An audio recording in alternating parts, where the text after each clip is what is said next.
तर्क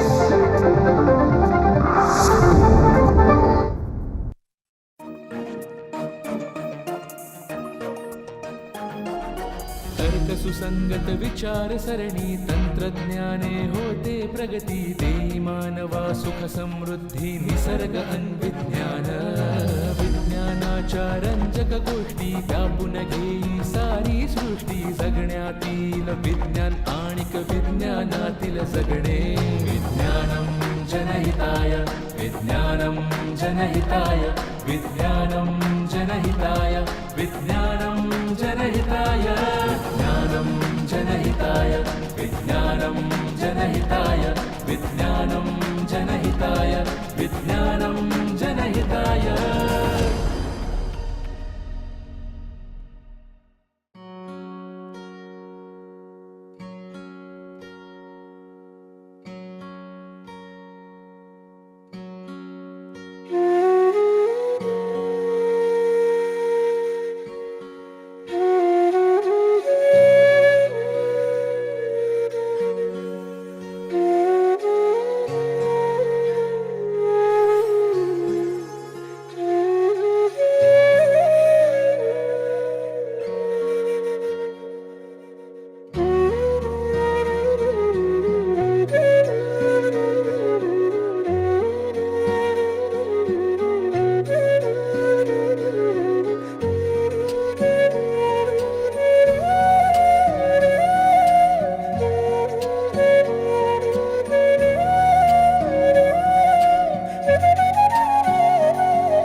नमस्कार.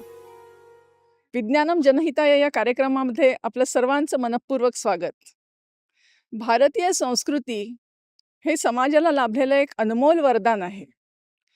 कालाच्या स्थित्यंतरामध्ये अनेक परिवर्तनं झाली, पण या सर्वामध्ये आपली भारतीय संस्कृती घट्ट पाय रोवून उभी आहे, आपली ओळख टिकवून आहे. ह्यामध्ये खूप महत्त्वाचं योगदान आहे ते म्हणजे आयुर्वेदाचं. आयुर्वेदाला आयुष्याचा वेद म्हटलं तर काही चुकीचं ठरणार नाही किंवा अतिशयोक्ती होणार नाही.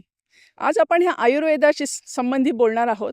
आणि आयुर्वेद म्हणण्यापेक्षा आयुर्वेद आणि आधुनिक वैद्यकीय ज्ञान यांची सांगड घालून रुग्णांना उपचार देणारी एक संस्था आहे, integrated cancer treatment and research centre, पुण्याजवळ वाघोली येथे. या संस्थेच्या कार्याविषयी आणि मुख्यत्वे इंटिग्रेटेड थेरपी म्हणजे काय, त्याचा रुग्णांना कसा फायदा होतो हे आपण जाणून घेणार आहोत संस्थेच्या उपसंचालक डॉक्टर विनीता देशमुख यांच्याकडून. डॉक्टर विनीता देशमुख या आयुर्वेदामध्ये MD आहेत. एवढंच नव्हे तर त्यांनी त्याच्याही पुढची पदवी म्हणजे DSc जी अतिशय दुर्मिळ आहे तीही आयुर्वेदामध्ये स्तनाच्या कर्करोगावरती काम करून प्राप्त केली आहे. त्या PhD ही आहेत. अनेक पुरस्कार जसं वैद्य नानाल फाउंडेशनचा जीवक पुरस्कार, खाडिलकर पुरस्कार अशा पुरस्कारांनी त्या सन्मानित आहेत. डॉक्टर देशमुख, विज्ञानम जनहिताय या कार्यक्रमामध्ये आपलं मनपूर्वक स्वागत. कार्यक्रमाच्या सुरुवातीला आमच्या प्रेक्षकांना थोडक्यात आयुर्वेद म्हणजे काय हे जरा सांगाल का? आयुर्वेद हे एक पुरातन वैद्यकशास्त्र आहे. आयुष्य चांगल्या प्रकारे कसं जगायचं हे सांगणारं ते एक वैद्यकीय शास्त्र आहे. यामध्ये केवळ व्याधीचे उपचार सांगितलेले नाहीत, तर ज्या व्यक्तीला काही आजार झालेला नाही अशा स्वस्थ व्यक्तीने आपलं आरोग्य कसं जपायचं यासाठी चांगल्यापैकी नियम सांगितलेले आहेत. आणि हे जे सगळे नियम आहेत ते आहारातले नियम आहेत, विहारातले नियम आहेत. त्यात आहारावर खूप मोठा भर आयुर्वेदाने दिलेला आहे.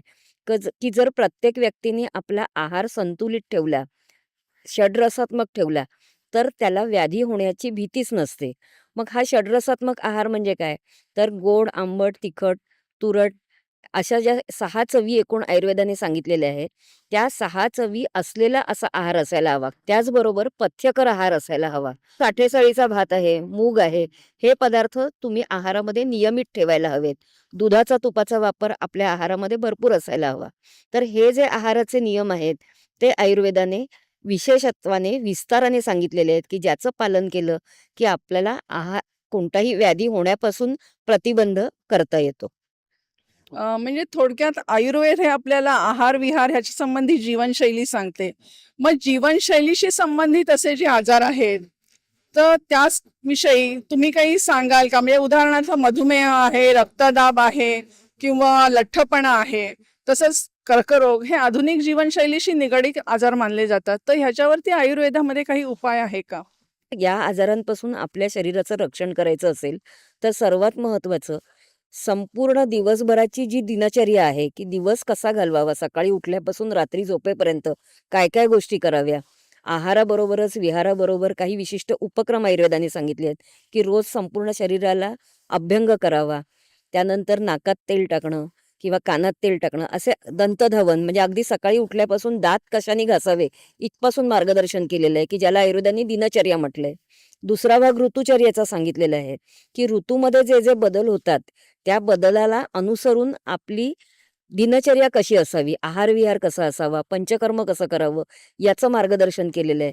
तर ह्या गोष्टी जर आपण नियमित पाळल्या, तर निश्चितच स्थौल्य, मधुमेह, अगदी कॅन्सरसारखे जे आजार आहेत, त्यापासूनही आपल्याला आपल्या शरीराचं रक्षण करता येतं. आणि ह्याच्यात आणखीन एक महत्त्वाचा मुद्दा आयुर्वेदाने सांगितलाय, की केवळ शरीराचीच काळजी घ्यायची असं नाही, तर मनाचीही काळजी घेणं गरजेचं आहे. अशा जर सगळ्या गोष्टींचं आपण पालन केलं, तर निश्चितच जे चुकीच्या जीवनशैलीतून निर्माण होणारे आजार आहेत, ते टाळायला मदत होते. हे झालं निरोगी व्यक्तीने आजार कसं टाळावं यासंबंधी. आयुर्वेद जे म्हणतं, की सर्व रोगांचं मूळ हे पोटामध्ये आहे. आता नवीन आधुनिक वैद्यकशास्त्राला हे पटलंय. त्यामुळे गट मायक्रोबायोमवरती संशोधन चालू आहे. पण जेव्हा हे रोग होतात, मग कर्करोगासारखा दुर्धर आजार असो किंवा मधुमेह, रक्तदाब असे कायम सोबत देणारे आजार असोत, यावरती तुम्ही तुमचे इंटिग्रेटेड थेरपीमध्ये कसं बघता? त्याचं कसं निदान करता? उपचार काय देता? आमच्या संस्थेमध्ये जो इंटिग्रेटेड अप्रोच आहे, तो अतिशय महत्त्वाचा अप्रोच आहे. कारण आपल्याला माहिती आहे, की कोणतीही एक पॅथी ही किंवा वैद्यकशास्त्र हे परिपूर्ण नसतं. त्याचे जसे फायदे असतात, तसेच काही अंशी तोटेही असतात. पण जर आपण रुग्णाला ह्या चिकित्सा पद्धती आहेत, त्या सर्व चिकित्सा पद्धतींचा फायदा करून दिला, तर निश्चितच रुग्णाला अधिक फायदा व्हायला मदत होते. याचं एक उदाहरण द्यायचं झालं, तर आमच्याकडे जे मधुमेहाचे रुग्ण येतात, बऱ्याचदा आधी अनेक वर्ष त्यांनी ॲलोपॅथिक ट्रीटमेंट घेतलेली असते. त्यावेळी आम्ही त्यांची ॲलोपॅथिक जी औषधं आहेत, ती अजिबात बंद करत नाही. ती चालू ठेवून त्याच्या जोडीला आम्ही त्यांना आयुर्वेदाचे उपचार देतो. आयुर्वेदाचा आहार, विहार, जीवनशैली, मानसिक स्वास्थ्य राखण्यासाठी काय करायला पाहिजे, ह्या सगळ्याचं मार्गदर्शन करतो. आणि त्याचा परिणाम असा दिसतो, की काही कालांतराने एक 6 महिन्यांनी, वर्षांनी हळू त्यांची शुगर कमी व्हायला लागते. आणि सगळ्यात महत्त्वाचं, की मधुमेह जर बरेच वर्ष राहिला, तर त्याची जी कॉम्प्लिकेशन्स असतात, म्हणजे त्यामुळे डोळ्यावर होणारा परिणाम आहे किंवा हृदयावर होणारा परिणाम आहे किंवा आपल्या वृक्कांवर होणारा परिणाम आहे, तो दुष्परिणामही आपल्याला चांगल्या प्रकारे टाळता येतो.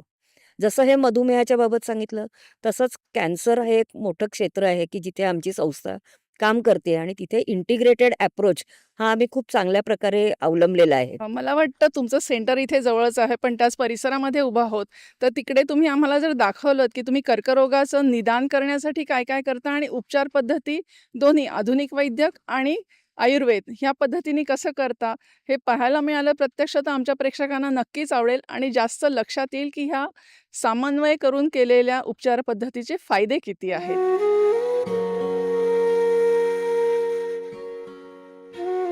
प्राथमिक निदानासाठी काही रक्त तपासण्या करणं आवश्यक आहे. त्यासाठी ही पॅथॉलॉजी लॅब आपल्याकडे आहे. उदाहरण द्यायचं झालं, तर मधुमेहाच्या रुग्णांमध्ये बऱ्याचदा त्यांची ब्लड शुगर म्हणजे रक्तातली साखर किती आहे हे तपासावं लागतं. रिकाम्या पोटी आणि जेवणानंतर किंवा गेल्या 3 महिन्यामध्ये त्यांच्या रक्तात साखर किती प्रमाणात होती, यासाठी HbA1c नावाची एक तपासणी, रक्त तपासणी केली जाते. किंवा लठ्ठपणा असलेल्या अनेक रुग्णांमध्ये लिपिड प्रोफाईल यासारखी तपासणी करावी लागते. तर ह्या तपासण्या वारंवार करण्यासाठी आधुनिक वैद्यकशास्त्रामध्ये ज्या रक्त तपासण्या सांगितल्या आहेत, त्या करण्यासाठी आपल्याकडे सुसज्ज अशी पॅथॉलॉजी लॅब आहे. विशिष्ट प्रकारच्या कॅन्सरमध्ये ट्यूमर मार्कर नावाची एक रक्त तपासणी असते.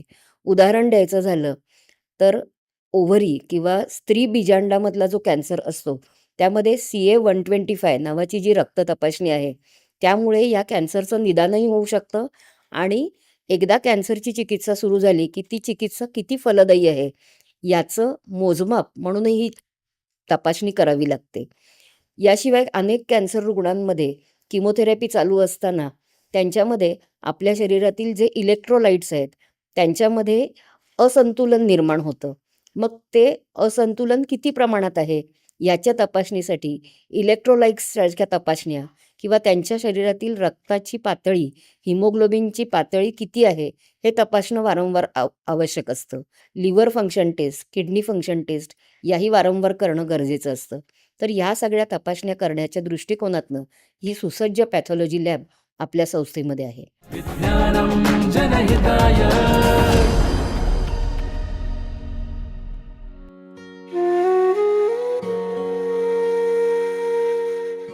रेडिओलॉजिकल डिपार्टमेंट यातली सगळ्यात मूलभूत चाचणी ती म्हणजे एक्स-रे.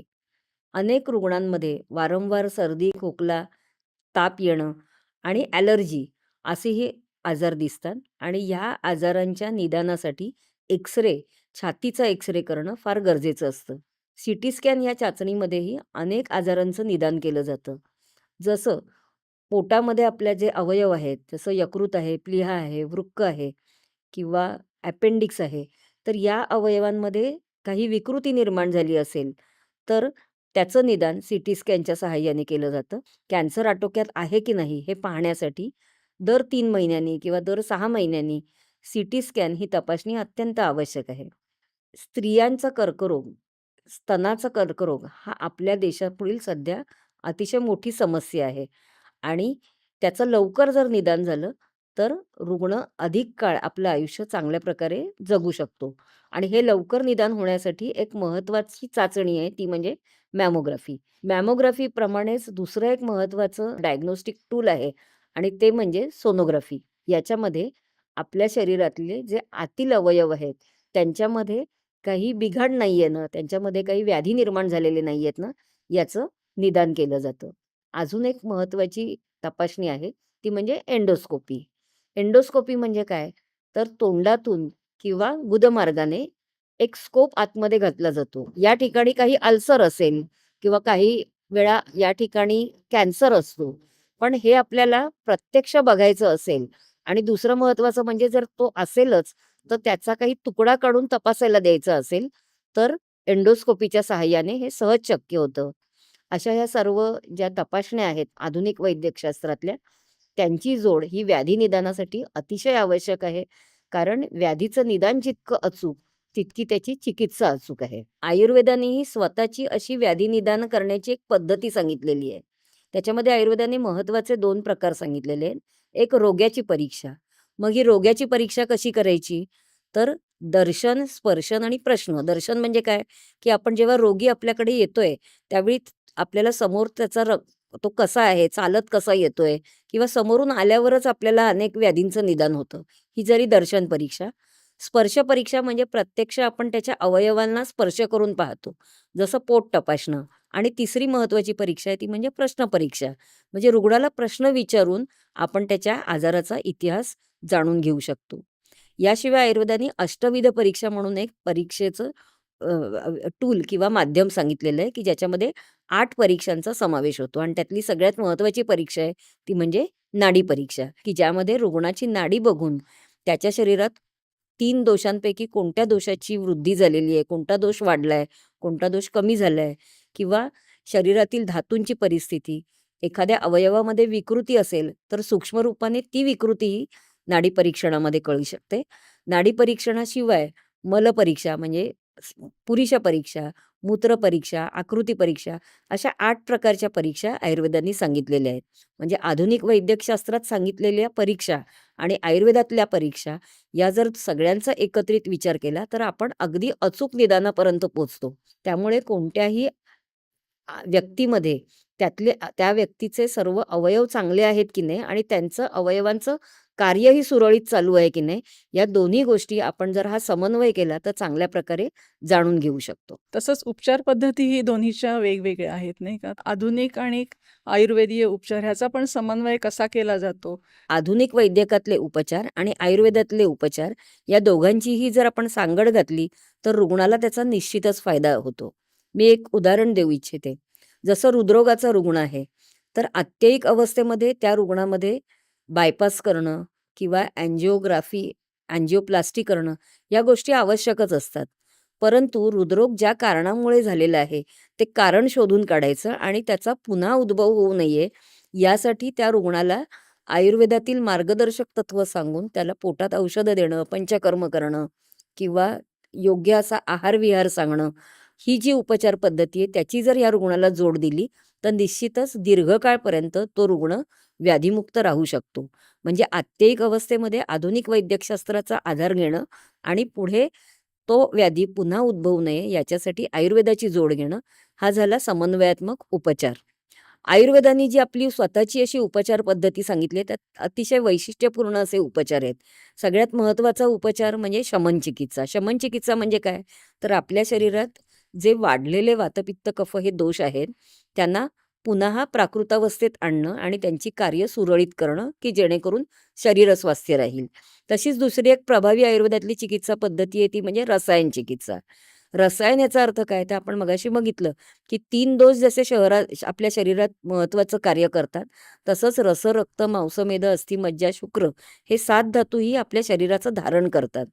त्यामुळे त्यांचं कार्य सुरळीत राहण्यासाठी रसायन चिकित्सा दिली जाते. तिसरी प्रभावी आयुर्वेदाची चिकित्सा पद्धती आहे ती म्हणजे पंचकर्म, की ज्यामध्ये शरीरात साठलेले दोष आहेत ते शरीराबाहेर काढायला मदत होते. याच्यामध्ये वमन, विरेचन, बस्ती, रक्तमोक्षण आणि नस्य या 5 चिकित्सा पद्धतींचा समावेश होतो. चौथी महत्त्वाची पद्धत म्हणजे पथ्यकर आहार, की आपल्या शरीराला योग्य असा ऋतुसापेक्ष आहार रुग्णाला सांगणं, विहार रुग्णाला सांगणं, म्हणजे काय करावं आणि काय करू नये. लवकर उठावं, रात्री लवकर झोपावं, दुपारी जेवल्यानंतर लगेच झोपू नये, व्यायाम करावा, हा योग्य विहार झाला. तर विहार हा सुद्धा आयुर्वेदाच्या चिकित्सेतला एक महत्त्वाचा भाग आहे. आणि ही चिकित्सा सर्वच व्याधींना कॉमन आहे. तसंच कॅन्सरच्या बाबत गोल्ड स्टँडर्ड चिकित्सा काय आहे किंवा अतिशय मूलभूत आधुनिक वैद्यकाची चिकित्सा काय आहे? तर शस्त्रकर्म म्हणजे सर्जरी, त्यानंतर किमोथेरपी आणि तिसरं रेडिओथेरपी, की जेणेकरून त्या मधील कॅन्सर जो आहे किंवा तिथल्या ज्या कॅन्सरच्या पेशी आहेत, त्या जाळून टाकायला मदत होते. कॅन्सरमध्ये चिकित्सा तत्त्व तेच आहे, परंतु त्यामुळे होणारे जे लाभ आहेत, ते फार वेगळे लाभ आहेत. सगळ्यात महत्त्वाचा त्याचा फायदा असा होतो, की किमोथेरपी, रेडिएशन या चिकित्सा पद्धती जरी कॅन्सरमध्ये अत्यंत आवश्यक चिकित्सा पद्धती असल्या, तरी बऱ्याचदा आपल्याला बघायला मिळतं, की त्याचे अनेक दुष्परिणाम रुग्णाच्या शरीरावर होतात. जसं रुग्णाला मळमळ होणं, उलट्या होणं, जुलाब होणं किंवा त्याच्या त्वचेचा रंग बदलणं. तर हे जे दुष्परिणाम असतात, त्याला रुग्ण अतिशय घाबरतात आणि बऱ्याचदा ते म्हणतात, की त्यामुळे आम्ही या चिकित्सा पद्धती घेणार नाही. पण आपला अनुभव असा आहे, गेल्या 30 वर्षाचा आपला अनुभव असा आहे, की जर रुग्णाने या चिकित्सा पद्धतीच्या जोडीला आयुर्वेदिक चिकित्सा घेतली, तर या दुष्परिणामांची तीव्रता कितीतरी पटीने कमी होते. म्हणजे मला असं म्हणता येईल, की 60-70% तरी यांची तीव्रता कमी होते. रुग्णाच्या जीवनाची गुणवत्ता खूप चांगली सुधारते आणि सगळ्यात मोठा फायदा हा होतो, की किमोथेरपी, रेडिएशन, सर्जरी संपलं, की आधुनिक वैद्यकशास्त्रामध्ये यापुढे त्यांना ट्रीटमेंट नसते. त्या काळामध्ये जर रुग्णांनी दीर्घकाळ आयुर्वेदिक चिकित्सा, पंचकर्म आणि पथ्यकर आहार-विहाराचा अवलंब केला, तर कॅन्सरचा पुनरुद्भव होण्याची जी शक्यता असते, ती बऱ्याच अंशी कमी होते. हा लाभ आयुर्वेदिक चिकित्सेचा कॅन्सर रुग्णामध्ये निश्चितच दिसतो.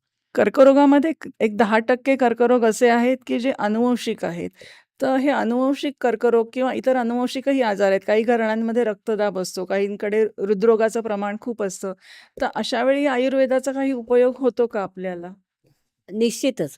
म्हणजे कॅन्सरमध्ये तर अनुवंशिकता आहेच. पण आत्ता आपण म्हणाल्याप्रमाणे डायबिटीज हा आजार असा आहे, की ज्याच्यामध्ये अनुवंशिकता आपल्याला अगदी 100% बघायला मिळते. पण आयुर्वेदीय ग्रंथकारांनी त्याच्यासाठी उपाय पण सांगितलेले आहेत. ह्याच्यासाठी 3 महत्त्वाचे मुद्दे सांगितले आहेत, की एक तर हेतू, म्हणजे ज्या कारणामुळे मधुमेह होतो, ती कारणं अशा व्यक्तींनी टाळायला हवीत. तर ही कारणं कोणती सांगितली आहेत? तर साधारणतः कफ वाढवणारे जे पदार्थ आहेत, म्हणजे गुळाचं अतिप्रमाणात सेवन करणं, दही अतिप्रमाणात खाणं, गोड अधिक प्रमाणात खाणं, अधिक प्रमाणात मासे खाणं, दिवसा झोपणं किंवा व्यायाम न करणं, या ज्या गोष्टी आहेत, या अशा व्यक्तींनी टाळायला हव्यात. आणि तसं जर केलं तर त्यांच्यामध्ये मधुमेह होण्याची शक्यता कमी होते किंवा खूप उशिरा मधुमेह निर्माण होतो.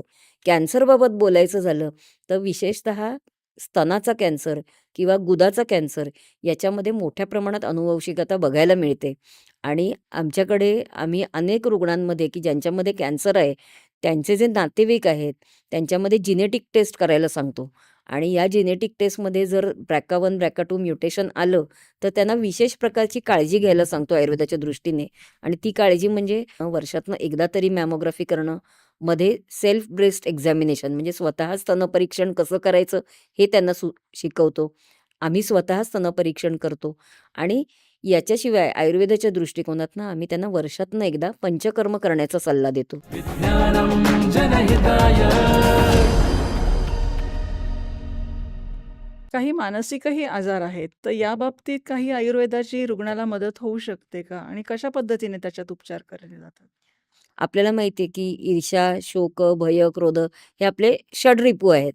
तर ह्या षडरिपूंपासून जर आपण आपलं रक्षण केलं नाही तर अनेक मानसिक व्याधी निर्माण होतात. आणि त्यासाठी आयुर्वेदाने सगळ्यात महत्त्वाची चिकित्सा काय सांगितलेली आहे की पॉझिटिव्हिटी, म्हणजे कोणत्याही गोष्टीकडे सकारात्मक दृष्टिकोनातनं बघणं हे गरजेचं आहे. त्याच्याच जोडीला सद्वर्तन हे एक आयुर्वेदाने महत्त्वाची गोष्ट सांगितली किंवा त्या सद्वर्तनाला आयुर्वेदाने रसायना इतकं महत्त्व दिलंय, त्याला आचार रसायन म्हटलंय. त्याच्यामध्येच आणखीन एक महत्त्वाचा भाग सांगितलेला आहे, तो म्हणजे योगासनं. की आपल्याला माहिती आहे की आयुर्वेद आणि योग ह्या एकमेकांना पूरक शास्त्र आहेत. तर योगाच्या सहाय्याने काय होतं, तर योगाची व्याख्याच काय सांगितली आहे, तर योग हा चित्तवृत्ती निरोधः, म्हणजे मनाच्या ज्या वृत्ती आहेत त्यांना निरोध करणं हे योगाचं मुख्य कार्य आहे.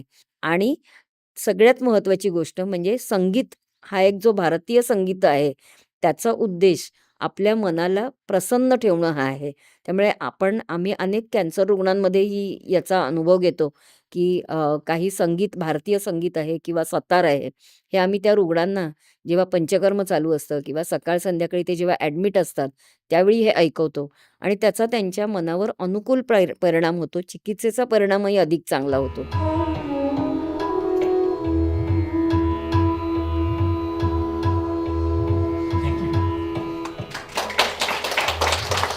त्यामुळे योग, संगीत आणि आपल्याला आवडत्या गोष्टींमध्ये मन रमवणं, या सगळ्या गोष्टी जर आपण केल्या तर निश्चितच आपलं मन आपल्या ताब्यात राहू शकतं, ते प्रसन्न राहू शकतं. हे कसं शक्य झालं की अ, वैद्यकीय जे आधुनिक लोक आहेत ते पण समन्वयाच्या उपचार पद्धतीला अनुकूल झालेत? त्याच्यासाठी तुम्ही काही विशेष प्रयत्न केलेत का?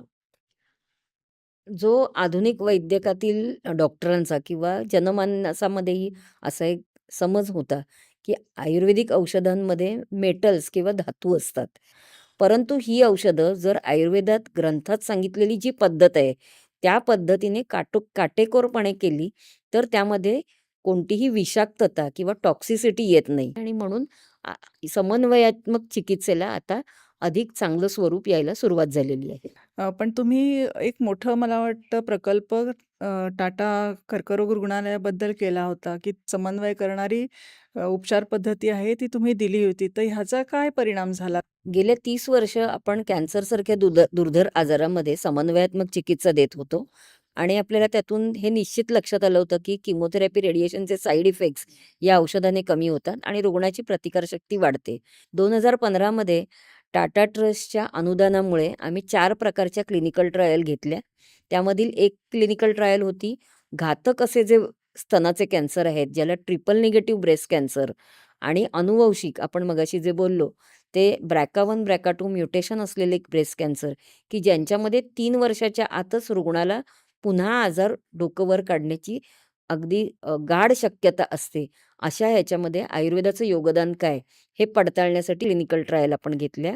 आणि त्यात आपल्याला असं लक्षात आलं की या रुग्णांमध्ये जर आयुर्वेदाची चिकित्सा दिली तर त्यांचं आयुर्मान वाढायला मदत होते, व्याधी प्रतिकारशक्ती सुधारायला मदत होते आणि त्यांची जीवनाची गुणवत्ता आणि साईड इफेक्ट्स किंवा दुष्परिणाम हे खूप चांगल्या पद्धतीने कमी होतात. आपण अनेक शास्त्रीय संशोधनपर पेपर्स असे प्रसिद्ध केलेले आहेत. 11 भारतीय आणि अमेरिकन पेटंट आपण प्रकाशित केले आणि मला सांगायला आनंद होतो की त्यापैकी 3 पेटंटना US पेटंटची मान्यता मिळालेली आहे. डॉक्टर देशमुख, तुम्ही आम्हाला खूपच आज महत्त्वाची माहिती दिलीत, मोठ्या प्रमाणात दिलीत, पण शेवटी वेळेची मर्यादा आहे. त्यामुळे जाता जाता आमच्या सर्व प्रेक्षकांना 2 मिनिटात काय आपण संदेश द्याल? आयुर्वेद हे आयुष्याचं शास्त्र असल्यामुळे केवळ मनुष्य प्राण्यालाच ते उपयुक्त आहे असं नाही, तर सगळ्याच प्राणीमात्रांना उपयुक्त असं ते शास्त्र आहे. त्यामुळे सर्वांनीच याचा लाभ घ्यावा आणि आपलं आयुष्य सुखी, समाधानी आणि सुदृढ ठेवावं असंच मी मार्गदर्शन करेन. मित्रांनो, आज आपण इथे भारतीय संस्कृती दर्शनच्या integrated cancer research and treatment centre Wagholi Pune येथे आलो होतो, जिथे आपल्याला आयुर्वेदिकच्या समन्वयिक चिकित्सेबद्दल माहिती मिळाली. आशा आहे की ही आपल्याला माहिती आवडली असेल. आता लवकरच भेटू विज्ञानम जनहिताच्या पुढच्या भागामध्ये. धन्यवाद.